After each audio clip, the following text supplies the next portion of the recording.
De segunda a sexta-feira, das 6 às 10, você acompanha notícias frescas. As primeiras notícias do dia são aqui no Telediário.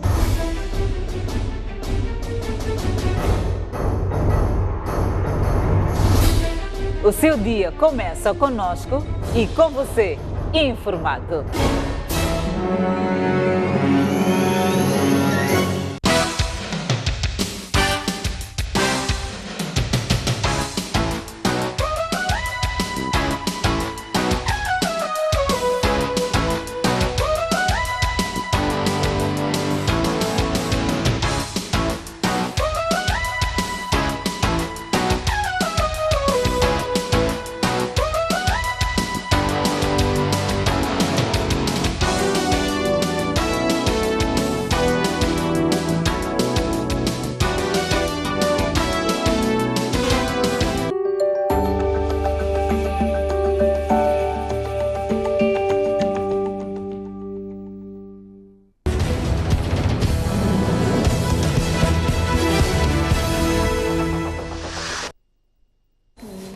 Muito boa noite, caro telespectador. Seja bem-vindo ao programa Opinião no Feminino. Hoje, quinta-feira, desde já cumprimentar o meu painel. Começo para a Ana Rita Stoll. Muito boa noite, seja bem-vindo ao programa de hoje. Boa noite para ti, para os colegas e para os telespectadores. Muito boa noite, Maria Vera Cruz, ativista social. Seja bem-vinda novamente ao nosso programa. Boa noite, muito obrigada pelo convite. Fátima Membir, para você também, boa noite, seja bem-vinda ao programa de hoje. Muito obrigada, município, saudar os colegas e aos telespectadores. Muito obrigada. Muito bem, com estas três mulheres vamos discutir hoje os temas que marcam a atualidade, como não podia deixar de ser o encontro entre o Presidente da República e o Presidente da RENAM no domingo passado em Ngorongosa. Vamos também discutir o tema sobre os acidentes de viação, que são atualmente a maior causa de morte no país, e vamos também, lá mais para o fim, fazer uma nota em relação aos importantes acordos que foram assinados entre o governo moçambicano e as petrolíferas Eni e Anadarko para acelerar a implementação dos projetos de gás na bacia do Rovuma. Fátima, começo por si. Enfim, penso que esta questão do encontro entre o Presidente da República e o Presidente da RENAM dispensa qualquer contextualização. A minha primeira pergunta é: qual é o significado que este evento teve, ao seu ver? Muito obrigada, município. Este é um assunto bastante atual e importante neste momento, sobretudo porque avança sinais de que estamos a caminhar para a paz, embora seja um processo que poderá levar algum tempo. Eu penso que este encontro, que para nós, cidadãos, foi uma surpresa na medida em que não foi comunicado como poderia ter sido noutras ocasiões, significa que, de certa forma, a confiança entre as partes começa a ganhar corpo, se posso assim dizer, porque me recordo que já tivemos tentativas de encontros e houve até tentativas de os antigos mediadores irem abrir os caminhos para que o Presidente da República e o líder da RENAM se pudessem reunir, e depois sempre houve grupos que defendiam que não, o Presidente da República não pode ir lá, ele é que tem que, o líder da RENAM é que tem que vir a Maputo, etc, etc. Então, o fato do Presidente da República ter saído de Maputo, embora o argumento tenha sido uma viagem, uma visita presidencial à província de Manica, afinal, era também para aproveitar o momento e reunir com o líder da RENAM. Eu penso que é um passo muito importante. Agora, penso que contrariamente ao que se diz muito, a ideia de dizer que assim o presidente Inhosse se transforma no herói da nossa paz, eu penso que há um pouco de exagero. O Presidente da República não está a fazer nada mais, nada menos do que aquilo que ele se propôs a fazer quando da sua tomada de posse. E se formos a olhar, nós nos estamos a aproximar ao período eleitoral, de certa forma, este é um ano preparatório. E é preciso que o Presidente da República, de certa forma, apareça com algum resultado. E um dos resultados tem que ser pelo menos a questão da paz, visto que as questões econômicas estão ainda dependentes de vários outros fatores. Tem a questão da dívida, que é um processo que tem que ser esclarecido, tem a questão da crise das matérias-primas ao nível do mercado internacional, portanto, os nossos recursos por si só não serão suficientes para dinamizar a nossa economia. Portanto, há outros fatores, mais a componente paz, que é alguma coisa tangível, que depende de nós, que está nas nossas mãos. Ele está a fazer algum esforço e eu penso que é de louvar, mas penso que não devemos exagerar na lógica de que ele é o tal. Que os problemas todos estão resolvidos. Porque, na verdade, se o líder da RENAMO não tivesse também predisposição para recebê-lo, e que é preciso compreender que provavelmente ele já tenha percebido que no final do dia há outras formas de reivindicar e encontrar resultados para as preocupações, mas também é preciso recordar que não vale a pena estarem a sentar, a falar de coisas que no final do dia não nos vinculam como moçambicanos e daqui a mais 5 anos, ou seja, depois de 2019, voltarmos à mesma situação. Portanto, tem que ser um processo de negociação que seja um processo de facto sustentável, no sentido de estamos a discutir questões estruturais para resolver o problema de uma vez por todas e depois das eleições não termos também a continuação das ameaças que vinhamos tendo ao longo dos tempos. Eu penso que ainda vamos ter espaço para aprofundar estas questões porque são muito profundas. Há questões de fundo que têm que ser resolvidas, que não passam só pelo calar das armas, mas passam por mudar, fazer reformas estruturais na nossa forma de ser e de estar, como, por exemplo, o controle das instituições públicas pelo governo, pelo Partido Frelimo, na verdade, que é um dos principais problemas neste momento, porque não há confiança. Então, se já há confiança para dialogar, ok, entre as partes beligerantes, é bom que se construa a confiança para quando tivermos eleições, elas serem credíveis. Quando as pessoas houver oportunidade para a contratação ao nível da administração pública, as pessoas o sejam porque são competentes, não porque militam no partido A, B ou C. Então, penso que é ainda preciso... Há desafios. Ainda há desafios, sim. Maria Vera Cruz, como é que viu este encontro entre o líder da RENAMO e o chefe de Estado? Bom, para mim, primeiro dizer que eu gostaria de, contrariamente ao que a Fátima disse, eu encontro um heroísmo no fundo é um heroísmo, porque poderíamos estar perante uma situação em que houvesse um sentido de resistência das duas partes e poderíamos levar muito mais tempo nesta situação de fazer de contas. Eu penso que há um sentido de responsabilidade, há um sentido de compromisso, tanto da parte do presidente Nunes, como também por parte do líder da RENAMO, no sentido de que eles têm um compromisso de mostrar para este povo que eles tudo podem fazer para que a paz, para que o desenvolvimento, para que o manifesto, no caso do governo, se vá tornando uma realidade para este país. Para mim, posso dizer que as maiores vítimas de todo este processo foram as mulheres, foram as raparigas, foram as crianças, aquelas que esperam de um governo, esperam aquilo que seria a boa governação, que eles tenham um bem-estar no seu país. Então, sendo assim, eu penso que queríamos, eu pessoalmente, encorajar o presidente, encorajar o líder da RENAMO para que não olhem para eles próprios, mas olhem para este povo tão sofrido, um povo que merece o melhor de cada um deles. Então eu acredito que eles não se vão vangloriar no sentido de que então pronto, já está tudo feito, porque também tem um mandato que tem que no fim dele apresentar o que é que foi feito. Então eu acho que foi uma coisa que é um exemplo. É um exemplo. Nós conhecemos países onde se está há séculos lutando, morrendo, mas não há este sentido de amor à pátria, este patriotismo, que penso que desta vez ouviu-se mais alto. Ana Rita Stoll, qual é a sua opinião? Como é que viu este encontro entre o líder da RENAMO e o Presidente da República? Bem, na verdade, é um ato de heroicidade. Temos que entender.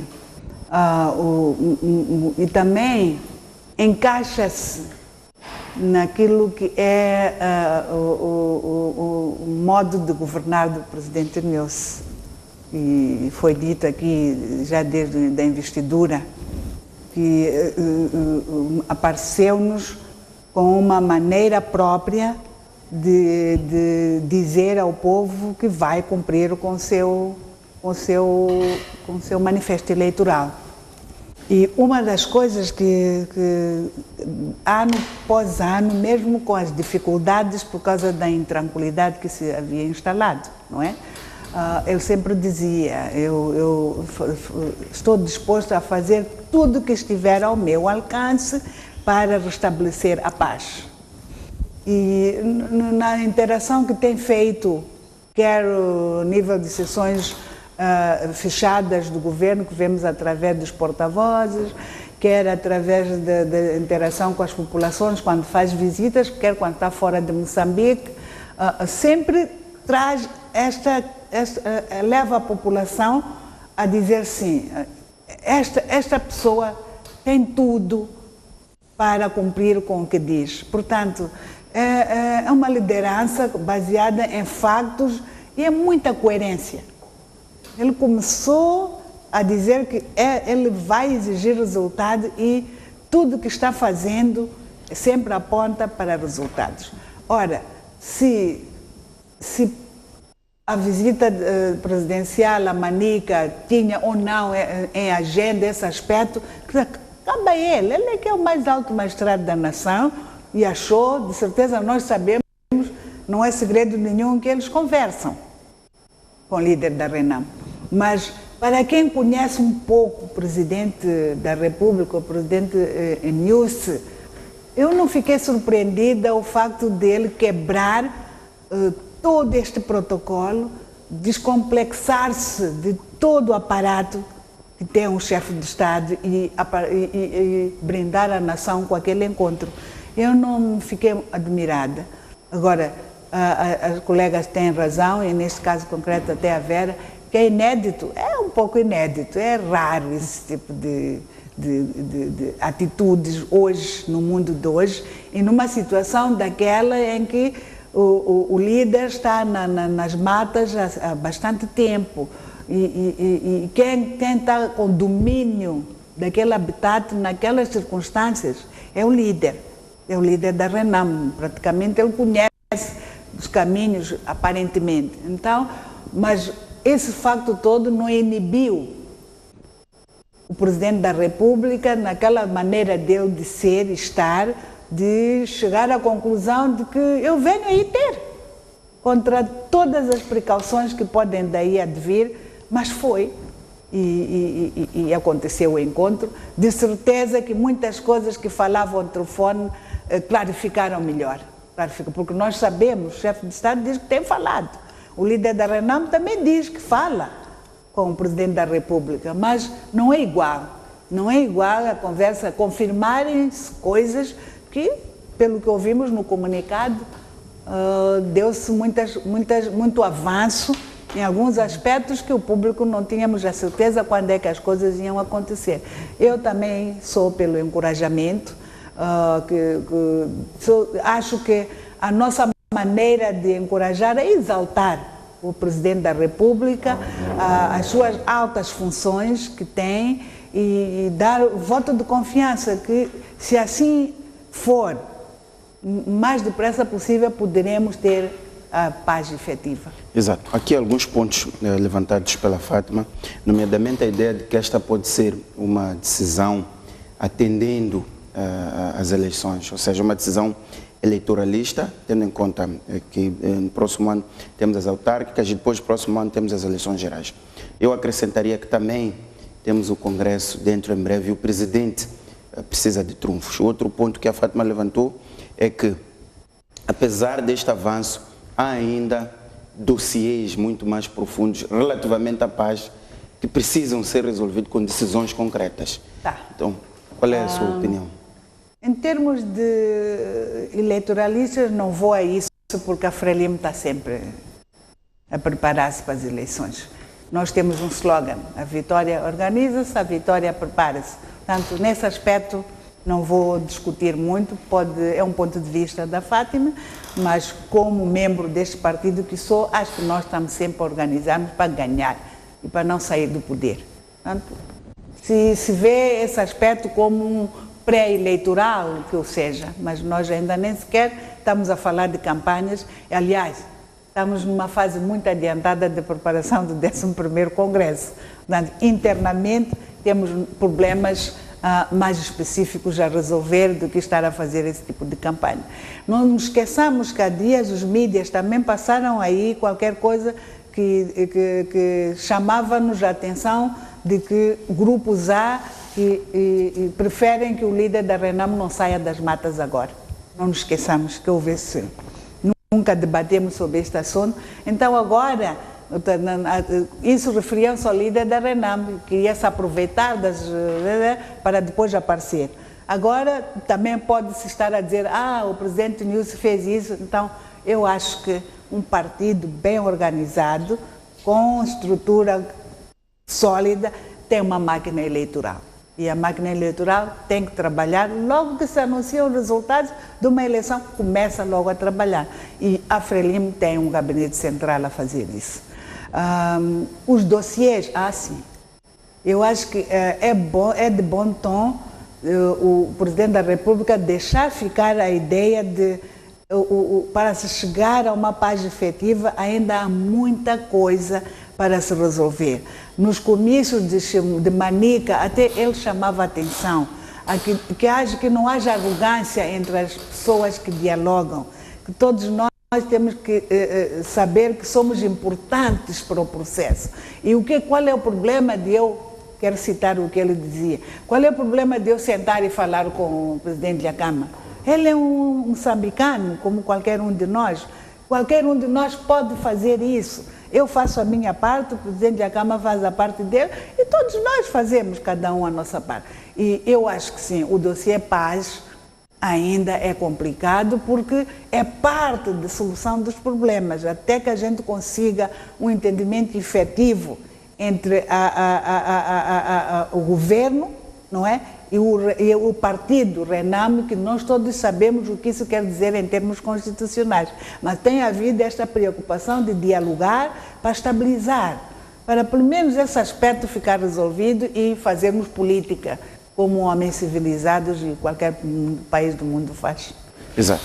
Antes de ir a si, Fátima, Vera Cruz, esta ideia de que o Presidente pode estar a gerir os timings, atendendo aos próximos eventos que o país tem, nomeadamente o Congresso do Partido Frelimo, as eleições e a própria opinião pública em relação àquilo que é o desempenho do Presidente, não acha que isto pode ter contribuído para esta decisão do Presidente quebrar os protocolos de ir a Gorongosa?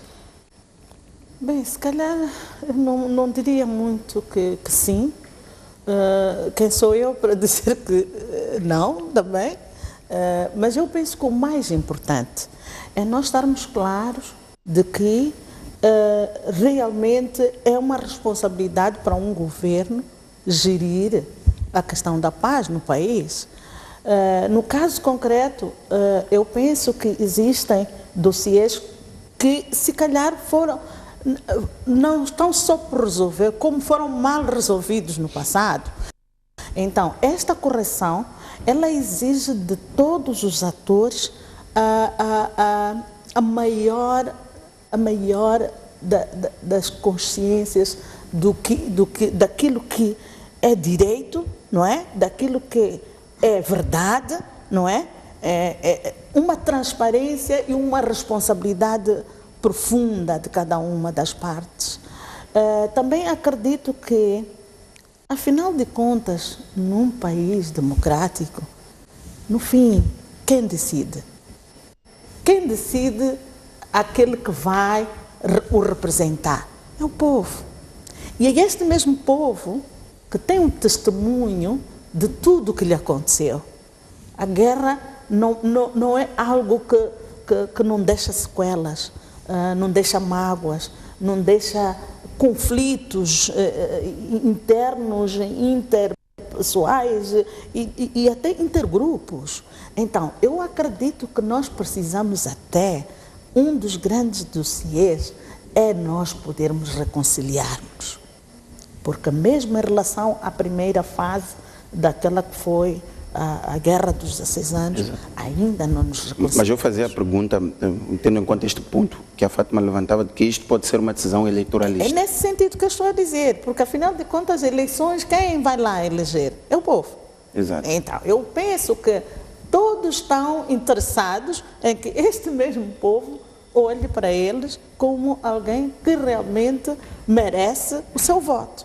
Então, eu acredito que se, por um lado, o presidente tem este pensamento de conquistar esta opinião pública, acredito que também o líder da Renamo tem. Então, eu penso que se isso é na boa fé, se isso é olhando para o povo e não para si, porque realmente nós temos que ter aqueles líderes, aqueles governantes que nos representam. Então, não é tão fácil eu me esquecer de que eu perdi um pai, perdi uma mãe. Eu acho que não vai ser muito fácil. É preciso realmente muita sinceridade, é preciso realmente muita justiça e muita honestidade nesta questão de resolver os dossiês. Exato. Fátima, os argumentos colocados aqui levam-lhe a mudar de opinião ou mantém a mesma opinião de que, de fato, pode ser uma decisão eleitoralista? Eu não mudo, eu mantenho a minha opinião, portanto não altero e sem com isso minimizar, portanto, a relevância deste encontro. O ponto é que a ocasião faz o ladrão, como se diz. É importante notar que o presidente Nyusi, que entrou que começou a governar em 2015, ficou praticamente 2 anos sem força suficiente, portanto, para governar efetivamente. Começamos a sentir já no final do ano passado ele a assumir a sua posição, e porque ele tinha bastante bloqueios dentro do próprio partido, e quer-me parecer que esta decisão de contrariar, porque estamos claros de que dentro da própria Frelimo existem forças que não são favoráveis ao diálogo com o líder da Renamo, e nós temos testemunhos, notícias, depoimentos de pessoas que claramente declararam isso, pessoas proeminentes dentro da Frelimo que declararam que não fazia sentido negociar com o líder da Renamo, que não vale a pena, é um assunto perdido, que vamos deixar assim. Outros até aventavam a possibilidade de aniquilamento. Portanto, eu penso que ele está a marcar uma posição firme, ele está a se auto-afirmar dentro do próprio partido, e é importante neste contexto quando se vai ao Congresso, porque é lá no Congresso onde se vai definir quem é o candidato para 2019. E obviamente que o Filipe Nyusi não quer ser o presidente da Frelimo, ou o candidato da Frelimo, ou o presidente da Frelimo que menos tempo ficou no poder. Ele se quer, portanto, recandidatar dentro da Frelimo para candidato, e depois também é importante que, se ele consegue passar, porque já deve estar a mover ali as suas influências, se ele passar também tem que garantir que ele vai ao poder efetivamente, que ele seja eleito. E o que é que ele pode reconduzir à eleição? Então aqui estamos a matar um único coelhinho com duas. Portanto, eu penso que eu não altero a minha posição, eu mantenho, e é importante encorajarmos o Presidente da República a perseguir isso, porque este é um assunto importante da nação, e se formos a olhar para aquilo que são os seus deveres constitucionais, um deles é este: garantir que haja paz em Moçambique. Então ele não está a fazer nada de extraordinário aqui, e mesmo reunir com o próprio líder da Renamo não é nada de extraordinário. Tudo bem que nos pode parecer extraordinário se olharmos para o contexto de onde viemos, em que tivemos um governo que não estava lá muito interessado em negociar, em discutir com o líder da Renamo, mas para mim o Nyusi seria muito mais herói se ele tivesse, na altura que o governo do Gebuza decidiu responder de forma armada à Renamo. Nessa altura, o Filipe Nyusi punha o seu lugar à disposição, porque ele era ministro da Defesa. Aí sim ele era herói de facto. Neste momento, não acho que ele seja, que o ato dele seja efetivamente herói, até porque eu acho que ele, tanto ele quanto o líder da Renamo, por tudo aquilo que aconteceu ao longo destes cerca de 5 anos de conflito não declarado, em que tivemos mortes, tivemos atrocidades, pessoas a serem mortas, violentadas injustamente, jovens que saíam a pensar que iam cumprir o seu dever como com militares e foram morrer por uma causa, uma guerra que não sabiam qual era. Portanto, há responsabilidade das duas partes de corrigir este erro. E isto é de encorajar, mas não há heróis depois que irmão mata irmão e se reconcilia. Não, irmão matou irmão, se reconciliou, fez o que devia fazer, que é remediar a situação. Então, eu olho muito para este avanço como importante, determinante, porque eles falaram tete a tete, pessoalmente, já não ao telefone, o que é muito importante, o que demonstra que há confiança. E não é só o presidente da República, como se tenta demonstrar aqui, que estava numa situação de risco. O próprio Gakama também estava, embora o território seja do domínio dele, as forças de defesa e segurança também têm domínio sobre aquela área. Então, aqui o ponto que eu quero colocar é: não coloquemos as partes em desigualdade. É preciso colocá-los em situação de igualdade, porque depois fica a ideia de que uns estão a fazer mais que os outros. Não há acordo quando outra parte não está lá. Há acordo porque os dois acordamos sobre isso. Então, eu só quero, e isto pode ser uma fragilidade neste processo, de se tentar puxar a glória ao presidente Nyusi. Nós estamos a dizer que temos que puxar glória para o Gakama também, mas é importante reconhecer que o fato dele já ter mudado de ideia, de que não quer continuar no mato, não quer continuar pela via armada, mas quer dialogar e, como alguém dizia muito recentemente, ele está ansioso para voltar à sua vida normal e voltar à ação política. É preciso que coloquemos os dois na mesma situação. Portanto, aqui o mérito é das duas partes, porque se o Gakama tivesse dito, ok, pode vir, mas eu não lhe vou receber, o que é que teria acontecido? Se o Gakama dissesse, eu venho a Maputo e o Nyusi não lhe recebesse, o que é que teria acontecido? Portanto, aqui é para dizer, e não vamos dizer que o Nyusi correu risco de ir ao mato, porque o Gakama poderia estar a entrar numa emboscada também. O presidente da República, com essa toda quebra de protocolo, que eu não entendo muito bem quando se diz quebra de protocolo, o que é que significa? É quebra de protocolo. Embora... Chefe de Estado é chefe de Estado, vamos lá dizer. Nós somos estudadas, nós sabemos o que é um chefe de Estado. Não se trata da Ana Rita, Fátima, Vera, é chefe de Estado, está escrito como processa, como toma posse, como...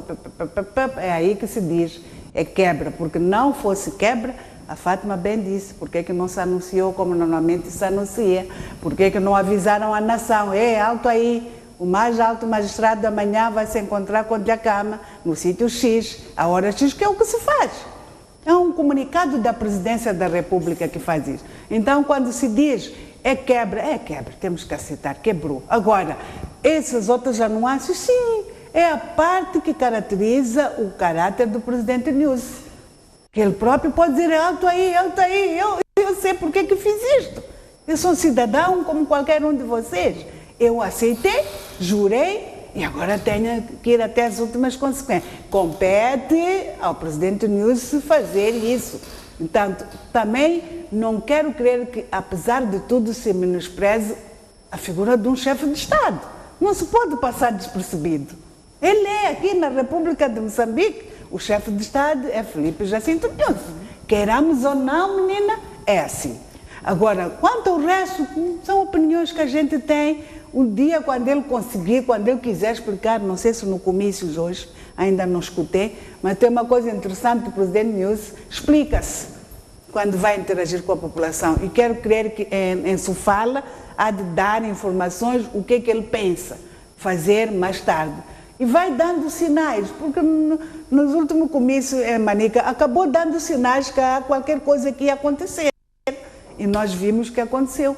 Tinha uma delegação grande que voltou para Maputo e ficou por lá e fez o que fez. Mas é o mais alto critério dele. Portanto, eu quero concordar por um lado, mas por outro dizer, não podemos dar a entender que não há chefe de Estado em Moçambique. Não podemos. É um, não há dois, é um. Agora, todo dossiê sobre a paz, embora um dos partidos representados no Parlamento esteja a reclamar, minimiza bastante, diz não se vai fazer nada enquanto não incluírem nós outros. Esse é outro assunto. Mas a verdade é que se o diálogo não é bem conduzido, há de continuar a levar o tempo que está a levar desde Roma. Não é? já houve o acordo de cessação das hostilidades. Não funcionou.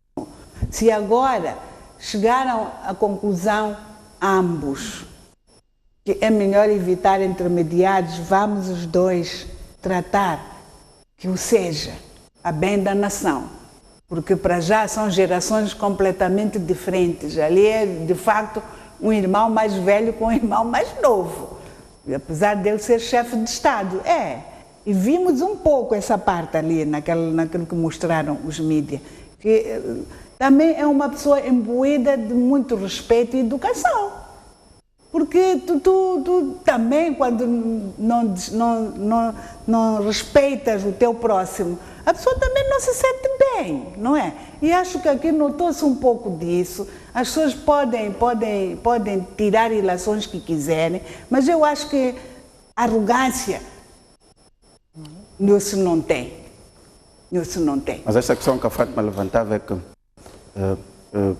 tudo indica que se está a dar maior mérito ao chefe de Estado em relação a este encontro. Eu não conheço... Quando a Fátima entende que o mérito é das duas partes. As fontes da Fátima, eu pessoalmente não penso assim. Eu noto que, mesmo da parte do líder da Renamo, pelo menos ele entende que Nilce é presidente da República de Moçambique. E já diz, o presidente Nilce. Portanto, isso é bom sinal para o Estado. E o Estado tem a sua instituição, que é internacional. Se acontece um problema, de facto, todo mundo há de dizer que na República de Moçambique aconteceu isto, não é? Então, eu aí estava a querer dizer que não, eu não sinto que há necessidade de se heroicizar ou, heroicizar alguém, não vejo esse problema aqui. O nosso problema é que há comissões a trabalhar. O nosso problema é que o presidente tem dito que fala com o líder da Renamo telefonicamente. O líder da Renamo tem confirmado publicamente, através dos vídeos das teleconferências, que tem conversado com o presidente da República. Ora, se desta vez, quer seja onde ele estivesse, porque pode fazê-lo, podia não estar em Manica e ir lá ter. Esse para mim não é o problema, porque há condições para o chefe de Estado fazer isso. Mas naquele dia aconteceu e foi. E minimizou alguns problemas que, se calhar, telefonicamente não aconteciam.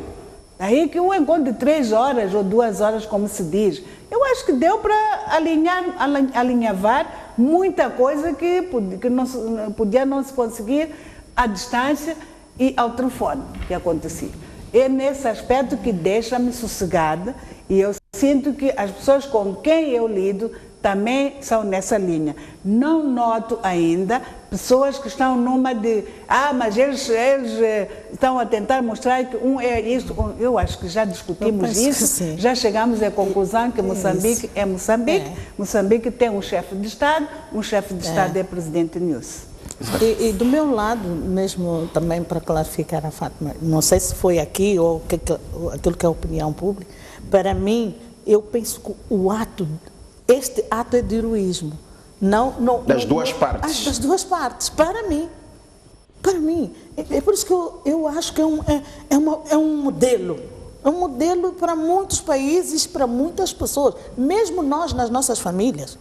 Às vezes que há conflitos e às vezes no fim se pergunta, mas por que as pessoas estão em conflito? É por causa da arrogância, como está a dizer a Ana Rita, talvez das duas partes, porque às vezes nós nos esquecemos que estas coisas também têm a ver com esta própria educação, com a maneira, com o caráter da pessoa, tudo isso. Então, para mim, é o ato dos dois que é um ato de heroísmo. E do que pude ouvir também e ver nos jornais, parece que há esta abordagem, não é? Exato. De que é um ato de heroísmo, há aqui um equilíbrio, porque tanto um como o outro poderiam ser, ou seria o presidente arrogado, ou seria também o próprio líder da Renamo, e não haveria de acontecer aquele encontro. Fátima, já queria reagir há muito tempo. O ponto aqui do equilíbrio não tem a ver com o presidente Inúcio e a Gakama de estarem em situação de igualdade de circunstância. Não é isso que está a ser discutido, porque quer-me parecer que as duas partes baixaram os seus egos e colocaram, quero acreditar, embora depois do encontro não tenha sido declarado o conteúdo da conversação, que eu acho que até é importante que, como moçambicanos acionistas deste Estado, lembrar que o Inúcio é nosso empregado e nos deve satisfações, devia nos ter dito o que é que está a acordar com o Presidente da República. Tudo bem que temos essas duas comissões que estão a trabalhar sobre dossiês cruciais, mas a discussão não se esvazia só por aí. Há outras discussões políticas que estão a ser levadas a cabo entre as duas partes. É importante que nós saibamos para que não aconteça uma surpresa como a das dívidas, por exemplo, em que o nosso Estado ficou penhorado porque alguém falava em nosso nome e em nosso nome foi se endividar e hoje estamos todos soberanamente endividados por coisas que nós não reconhecemos. Agora, o que eu estou a colocar aqui é a reação pública que está a haver. Há correntes pró-nuncianas, se posso assim dizer, que estão a puxar o mérito deste encontro para o lado do presidente. É nessa perspectiva que estou a chamar a atenção de que isto pode, de certa forma, esvaziar um pouco o ganho que nós tivemos ao tentar puxar um para cima e o outro ficar numa situação de irrelevante. O ponto aqui é que os dois têm mérito. É preciso notar que o Gakama está a transitar de um governo de negociação com um governo com uma característica específica, arrogante até certo modo, e o próprio Inúcio era parte inclusive desse governo e agora está numa nova lógica e o próprio Inúcio também mutou-se e está a ser ele próprio, portanto já não é parte de um governo onde ele é apenas parte, mas ele é o líder desse governo e ele está a imprimir, como disse a Ana Rita, aquilo que é a sua maneira de ser e de estar a conduzir as coisas na sua lógica. Até aí tudo bem. Mas dar a ideia, tudo que vejo, as reações, é mesmo de dar a entender que o Inúcio é que está a fazer. Não, o Inúcio está a fazer o que tem que fazer, é a obrigação dele. Gakama também, como parte do problema, está também a fazer a sua parte. Era só nesse sentido que estamos a chamar atenção. Eu diria isso, Fátima, estás contra o presidente Inúcio ou quê? Mas eu te conheço. Não é estamos. Porque dá a entender... o ter sido do governo de Guebuza, esse é um problema interno de quem os pôs lá. Porque Chissano foi do governo de Samora Machel, todos sabemos, não é? Guebuza foi do governo de Chissano, também sabemos. Agora, qual é o problema de Inúcio ter sido ministro de Guebuza e ser hoje o presidente da República? Não é por aí. Sim, isto é um programa, é a maneira como esse partido está organizado e, se calhar, é a maneira como fazem as escolhas de sucessão. Também pode ser que estudem os estudiosos, mas eu não vejo o problema de Inúcio ter sido membro do gabinete do Guebuza. Não tem nada a ver. O presidente era é aquele. E em cada momento, aquele que é presidente é aquele que tem martelo. E aí dele também se começar a dizer, não, eu até estava lá quando se discutiu isso. Então a questão do novo ciclo de governação seria mais complexa. Portanto, alguma parte eu posso concordar, mas acho que estamos aqui em consenso no sentido de que este tipo de diálogo carece de muito carinho. Carece, claro. Todos nós, de todo o povo e dos internacionais, porque têm interesses em Moçambique e sem paz não se faz nada. Então, eu acho que a tendência aqui é, quanto menos problemas criarmos, a confiança que se já está a resgatar, melhor para o processo andar. Eu acho que aí estamos os três. Fátima, mesmo para mudarmos de tema. Eu concordo, temos que acarinhar, mas também eu penso que é preciso lembrar tanto a Gakama como ao Inúcio que nós temos que ser mais acarinhados, porque nós somos as vítimas deste processo. Portanto, como disse muito bem a Vera, é responsabilidade deles de resolver este problema. Nós não pedimos para estar nesta crise, não pedimos para os nossos filhos morrerem, não pedimos para os nossos pais irem e ficarem numa situação de instabilidade. Portanto, eles nos têm que acarinhar, nós também estamos a acarinhá-los, até porque nós reconhecemos que somos também parte do problema. somos também parte do problema. Agora, o meu ponto em relação ao Nhúcio, o que torna o Nhúcio peculiar, se calhar em relação ao Guebuza, em relação ao Chissano, é o fato de que o Nhúcio era ministro da Defesa, e nós sabemos que em Moçambique o ministro da Defesa tem influência sobre as Forças Armadas, ou seja, lidera, de certa forma, as Forças Armadas. E a decisão de responder de forma armada foi tomada numa altura em que ele era a figura-chave. E o ponto aqui que eu coloco é: o Nhúcio, na altura, se não tivesse seguido aquilo que é a lógica ou disciplina partidária, ou como queiram que chamar, e tivesse dito, eu não vou alinhar para uma resposta armada, porque nós sabemos onde isto vai resultar. E não é em Moçambique que nós aprendemos isso, é em todo o mundo onde houve resposta armada, as coisas terminaram como terminaram. E para voltar à situação de trazer as partes de Acamanhuce, vão se aproximar, vão ser amigos. Mas e aquelas pessoas que perderam os pais, aquelas pessoas que estão também com aquela raiva tanto das forças de defesa e segurança como das forças armadas, das forças da RENAM. Como é que isso vai ser resolvido? Como é que isso vai ser resolvido? Então estamos a abrir um dossiê, no meu entender, Fátima, estamos a abrir um dossiê aqui de dizer, hey, a culpa é tua. Não. E não tem nada a ver, porque mesmo. quem era presidente da República era presidente da República. Sim. E é comandante-chefe em Moçambique. Agora, se por coincidência a pasta de defesa era neste momento, naquela altura o ministro o Filipe Jacinto Nunes era ministro, que é esse assunto que estamos, não é esse assunto que estamos a discutir. Sim. A tomada de decisões sobre isso tem Conselho Superior de Segurança, tem tanta coisa, tantos órgãos estão na Constituição que tomam decisões sobre isto. E tu sabes, ou nós sabemos que, feliz ou infelizmente, desde 94, o líder do segundo partido mais votado não aceita tomar assento neste órgão. Moçambique sabe disto. E é lá onde se tomam estas decisões, mas não aceita, não quer fazer parte por qualquer motivo, que não está aqui a eleição para nós discutirmos.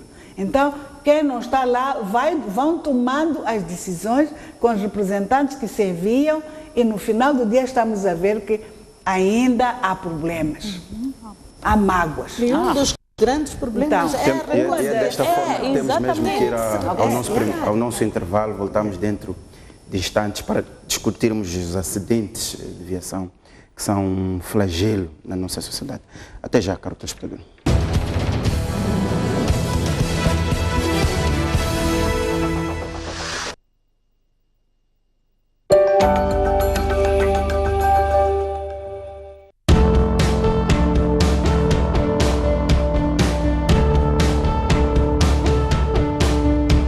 De segunda a sexta-feira, das 6 às 10, você acompanha Notícias Frescas. As primeiras notícias do dia são aqui no Telediário.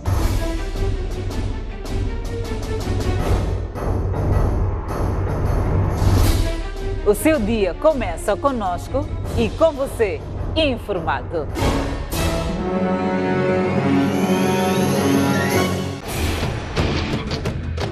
Da queda de Dilma Rousseff na presidência do Brasil, a tomada de posse de Donald Trump e o efeito global. Até a crise no Médio Oriente, o Brexit e o estremecer da Europa. A política, a sociedade e a economia africana. Estes e mais assuntos são analisados aqui na STV Notícias.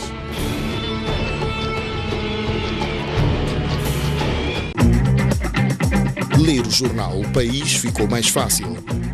É isso mesmo. O País Digital está à sua disposição onde e quando quiser. No seu computador, no seu celular ou no seu tablet. Não perca mais tempo. Faça a sua subscrição e leve o país sempre consigo. O País, a verdade como notícia.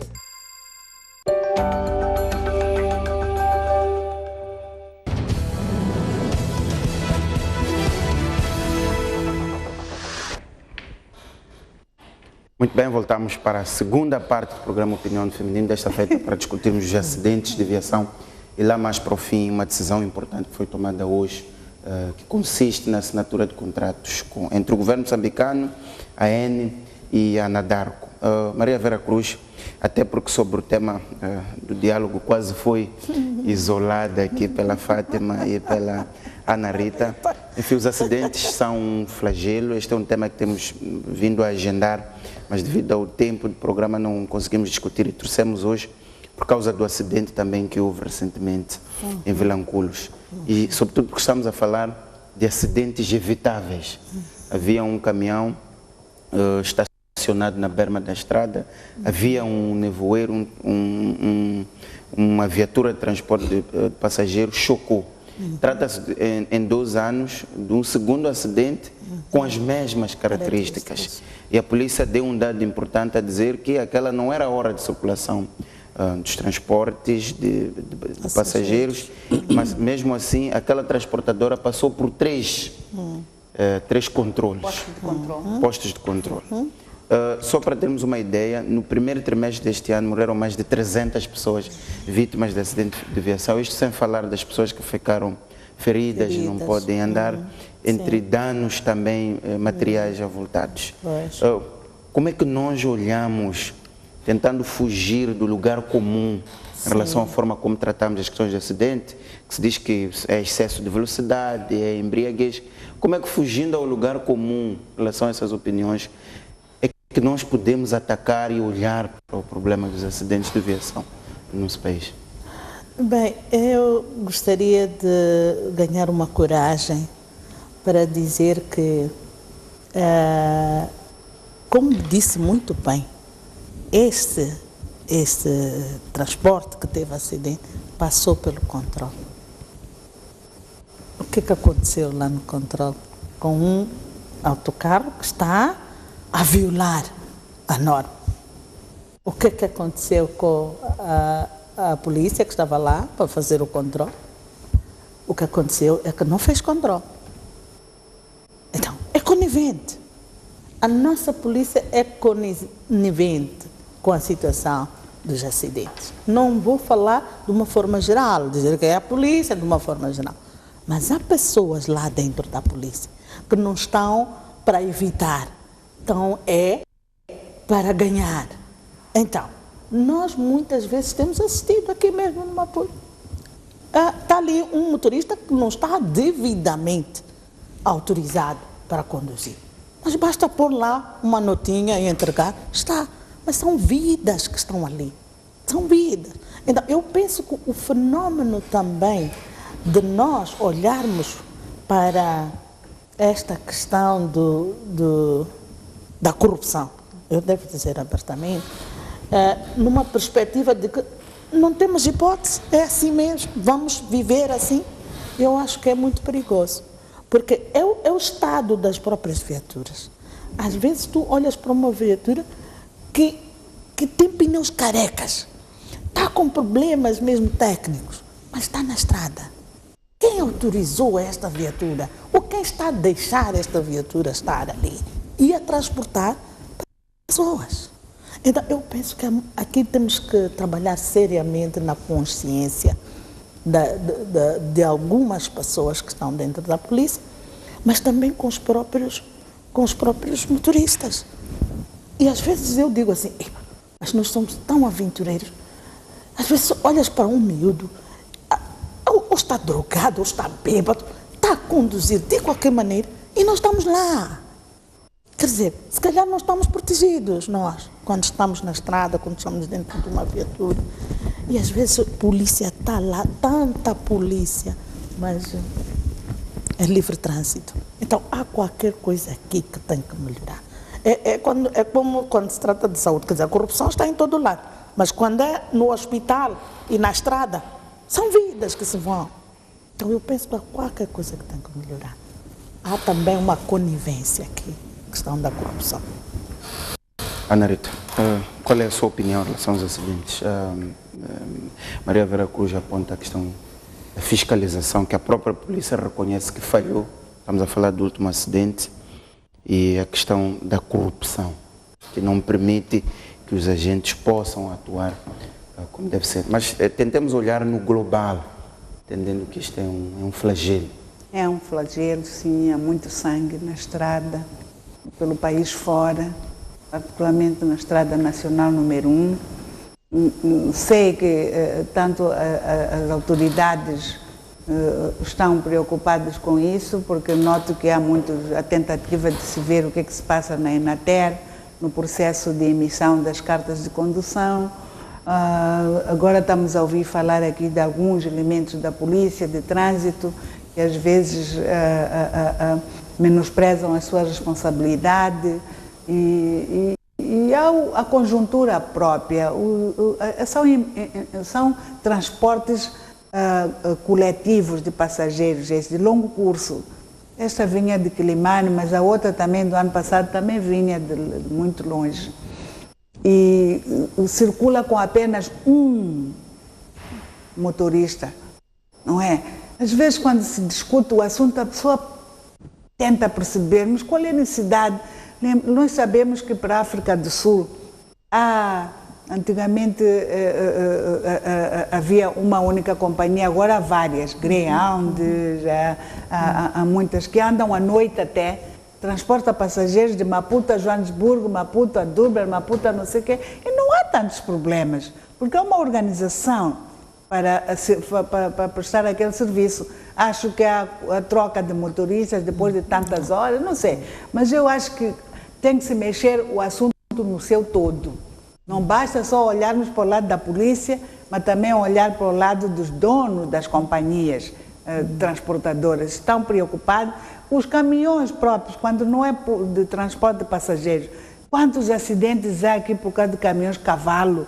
Semana passada, na Estrada Nacional número 4, exatamente. O trânsito ficou, não é, em caos por causa de alguém que fez um acidentão daqueles, né, um contentor ou whatever, criou aquele impasse todo. Portanto, eu sinto que temos que sentar como nação, refletir também neste problema, porque é demais perder a vida da maneira como está-se a perder. Os bens também, que a consequência é um problema. Um alerta a quem de direito sobre a problemática da polícia também é verdade. Temos que ter um pouco mais de atenção. O nosso país é extenso, daí que nós dizemos do Rovuma a Maputo. As condições que há para esses agentes da polícia trabalharem têm que ser revistas para garantir que eles estejam em condições de 24 sobre 24 horas de trabalhar. Eu já fiz viagem à noite daqui para Inhambane e em alguns postos policiais sentir que mesmo neles denota-se algum cansaço e podem de facto deixar passar um carro e numa situação em que não pode passar. Portanto, é um alerta, mas é violento, há muito sangue, está-se a perder muito. A economia de Moçambique já tem problemas, com acidentes de viação piora os problemas. Portanto, é um alerta, temos que refletir todos sobre isto. Exato. Fátima, o que tem que se fazer? Bom, eu penso que, em primeiro lugar, nós temos aqui resolver os fatores humanos que estão relacionados com o problema dos acidentes de viação. A OMS já declarou que a questão dos acidentes de viação são um problema de saúde pública em Moçambique, a principal causa de mortalidade, conforme o Mucipo mencionou no início, e as principais causas que podem subdividir-se entre as humanas e as outras que não são humanas, como, por exemplo, a questão das vias de acesso, a questão da sinalização e o estado das viaturas. Mas sobre o estado das viaturas tem aí também um fator humano importante. Okay? Porque quem é que não faz a manutenção das viaturas? E qual é a motivação que a pessoa tem para conduzir uma viatura que não tem manutenção em dia? Estamos a dizer que o governo moçambicano decidiu introduzir aqueles centros de expensão de veículos, porque o principal argumento na altura era de que a principal causa dos acidentes era o estado das viaturas. E temos as pessoas a fazer a expensão, porque hoje é obrigatório, dá direito à multa, inclusive não ter a expensão em dia. Então, se as pessoas fazem expensão e ainda assim andam com as viaturas careca, como está a dizer, com as viaturas sem a sinalização adequada, com as viaturas com vários outros problemas mecânicos, onde é que a gente vai buscar tanta confiança de se pôr à estrada, ok? Sem pensar primeiro na nossa vida, mas pensemos na autoridade do Estado, porque o Estado tem a força, portanto, de trânsito, que é mesmo para disciplinar, regular. E a gente sai assim, sabendo que há a polícia que nos pode mandar parar. E a gente mesmo assim tem força para ir. Então, aqui há um fator humano. E tudo isto circula à volta da teia de corrupção que existe. Primeiro, quando a gente olha a forma como as pessoas tiram as cartas de condução, temos estado a acompanhar escândalos e escândalos. Os transportadores semicoletivos, que são a maior preocupação, porque os maiores acidentes até têm a ver com os próprios transportadores, os transportadores semicoletivos de passageiros. E a questão que se coloca aqui é: estas pessoas tiraram carta de condução aonde? Tem carta de condução profissional que lhes habilita a transportar pessoas? Vamos concluir que muitas delas não têm. E a questão que nós colocamos é: qual é a motivação, ou o que dá força ao dono, como disse a Ana Rita, os proprietários das viaturas, de contratarem pessoas sem qualificação adequada para transportar pessoas? Porque eles estão, quando transportam as pessoas, estão a puxar para si a responsabilidade sobre a vida daquelas pessoas. Então, aqui há várias questões, mas é preciso também olhar para um fator muito importante. Hoje, eu como jovem, houve um momento que eu sempre abri o jornal às segundas-feiras, e a minha página preferida, não no sentido de gostar, mas mesmo no sentido de ir buscar inspiração para dizer: eu não vou ser uma consumidora assídua de álcool, era ver a página de necrologia, em que nós víamos jovens com tanta vida pela frente a morrerem em acidentes causados pelo excesso de velocidade ou estado de embriaguez. E uma vez eu vi uma reportagem caricata, eu queria trazer isto porque acho que é importante para o debate que é preciso trazer para a sociedade. A polícia fazia um roadblock, isso estava a passar na STV, e aparece lá um senhor na sua viatura todo embriagado, mal se conseguia em pé. Mal se conseguia em pé. A STV está a gravar isto. Fizeram uma série de perguntas ao senhor, retiveram a carta de condução, meia volta o senhor entrou na sua viatura e foi-se embora. A questão que eu coloquei é: qual é a responsabilidade que estes agentes têm? Têm certeza que este indivíduo há de chegar ao destino? Não tem receios de que este indivíduo, por não estar consciente, ao virar da esquina vai atropelar o próprio filho do agente que está a atravessar a estrada e morrer porque aquela pessoa não está consciente? Portanto, acho que aqui também há a questão de ineficiência da própria legislação. Não me parece que nós tenhamos uma regulamentação que de facto seja contundente ou efetiva para combater os acidentes de viação, sobretudo esta questão do consumo de álcool. Porque eu acho que uma pessoa que está encontrada em estado de embriaguez a conduzir, esta pessoa é potencialmente uma assassina, porque vai matar uma pessoa. Então, qual é o tratamento que nós damos aos assassinos? Eu não acho que deixar um indivíduo ir-se embora e depois, amanhã de manhã, quando já tiver recobrado um pouco a consciência, vai lá pagar 100 meticais, tem a carta de volta. E onde é que fica a questão da responsabilização? Então, tudo isto é à volta da fragilidade institucional que nós temos e, infelizmente, da nossa postura como cidadãos, ok? E, uma vez maus cidadãos, seremos péssimos agentes ou implementadores de lei. Então, eu penso que há lugar para um debate muito a sério. A questão do consumo excessivo de álcool em Moçambique, tudo bem que temos a empresa Cervejas de Moçambique como maior contribuinte, mas é preciso começar a repensar que país é que nós queremos. Queremos jovens responsáveis, queremos bebida disponível ao desbarato e barato para as pessoas, e a colocarem em risco suas próprias vidas e vidas de terceiros. Eu penso que é um debate que vale a pena, é um debate bastante importante e urgente. Penso que em 2010 ou 2012 o Inater desencadeou uma série de debates sobre isso. Eu penso que hoje, mais do que nunca, é preciso voltar a estes debates e é preciso ir às universidades discutir com os jovens o que vocês têm na cabeça quando estão a conduzir em estado de embriaguez. É preciso ir às igrejas, falar para os jovens que vão às igrejas, estão lá a rezar, são esses que também na noite anterior estiveram a conduzir em estado de embriaguez. É preciso ir aos mercados, aos parques, falar com as pessoas e compreender, ir à Assembleia da República e dizer: temos que legislar cadeia para uma pessoa que dorme uma noite e isso fica no seu cadastro, ver se não vamos de alguma forma reduzir um pouco o problema.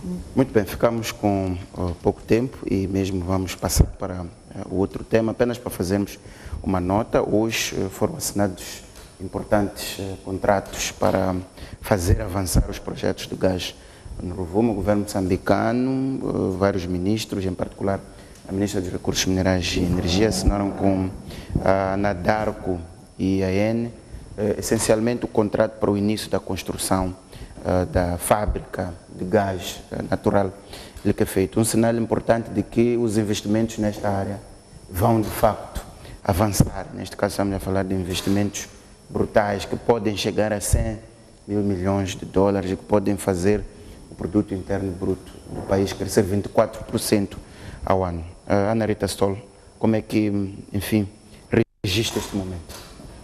É sempre uma lufada de ar fresco para a nossa economia e para o povo moçambicano. Sabemos que esta indústria extrativa, a indústria de gás e petróleo, não é de curta como se diz, não teremos os ganhos imediatos.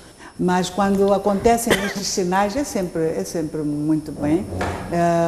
Congratularmos-nos a nós todos, através do governo de Moçambique e as áreas envolvidas no acordo que nós vimos, a própria área de indústrias minerais, a terra e o mar. Portanto, eu gostei de ouvir a iniciativa, tinha alguma dúvida, mas começo a ficar menos apreensiva, que afinal, enquanto ainda estiver em vida, poderei ver e beneficiar dos resultados desta parceria com estas grandes empresas. Bem-haja os ministros e particularmente a ministra Letícia. Tanta gente tinha dúvida, falava tanto, discutia tanto, mas hoje acho que está a mostrar que o que parece pode não ser. Está a tentar dar aquilo que deve dar, porque jurou e aceitou o cargo. Exato. Maria Vera Cruz. Eu tenho ficado muito preocupada quando nós falamos dos grandes projetos, sobretudo na área da indústria extrativa, uma área que realmente deve trazer resultados que melhorem a vida dos cidadãos, mas muitas vezes são esses grandes projetos que não contribuem devidamente o que deviam contribuir. Nós temos estado a refletir muito sobre a questão dos impostos, a questão da justiça fiscal, em que realmente os mais pobres pagam mais e os mais ricos pagam pouco. Como professora, eu gostaria de ver estes grandes projetos a contribuírem para a melhoria das condições na educação, melhoria da qualidade da nossa educação, que garantissem um emprego para os moçambicanos e garantissem que as comunidades à volta destes grandes projetos pudessem ter e merecer dessas grandes indústrias o contributo para que os serviços públicos melhorem, a saúde, a educação, mas muitas vezes não tem sido assim. Existem problemas de dupla tributação, existem os problemas daquele longo tempo para começarem a pagar os impostos. Então, Moçambique está a perder muito dinheiro pelo facto de não haver justiça fiscal no nosso país. Não sei dizer se no caso da Anadarko vai ser assim, mas eu ando muito triste com estas questões de nós podermos dar incentivos fiscais a quem se calhar não precisa de incentivos fiscais, mas pronto, eu acredito que nós temos que acreditar e dar crença de que a boa-fé vai prevalecer para que realmente seja uma mais-valia para o nosso país e sobretudo para as comunidades da zona onde estes projetos vão ser explorados. Fátima, os seus 2 minutos.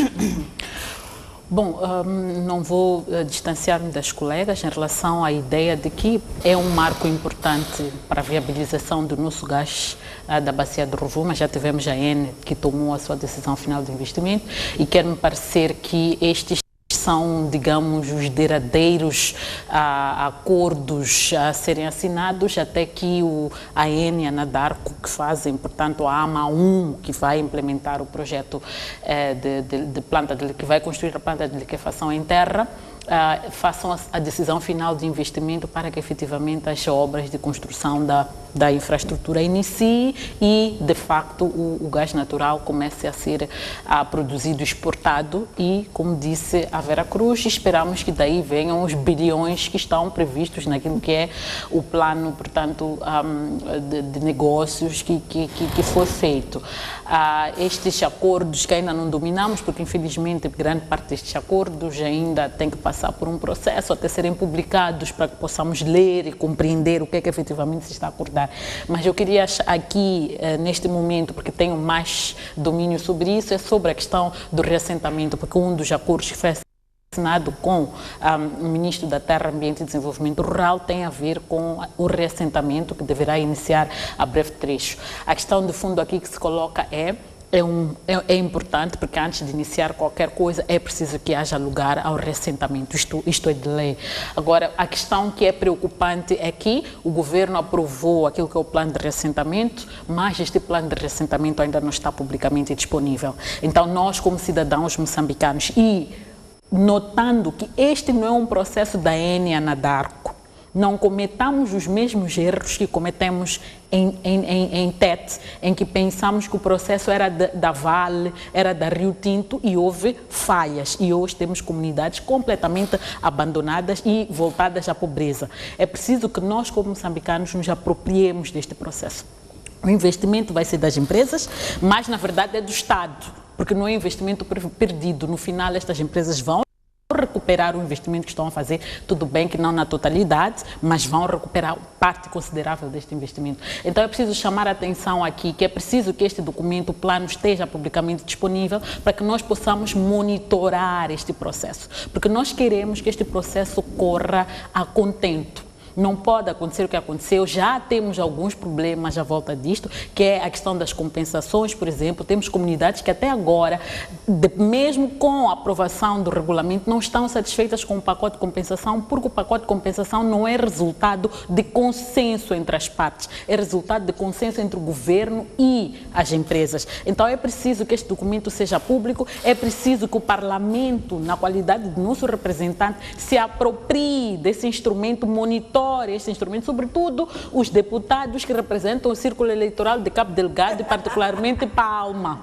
Tem que monitorar este processo e assegurar que as comunidades vão ser adequadamente tratadas, que os projetos vão ser efetivamente implementados como deve ser e não permitamos que o nosso gás, ao invés de trazer progresso, traga desgraça como o nosso carvão está a trazer em terra. Civil, não seja só de fazer já estamos a fazer, já estamos.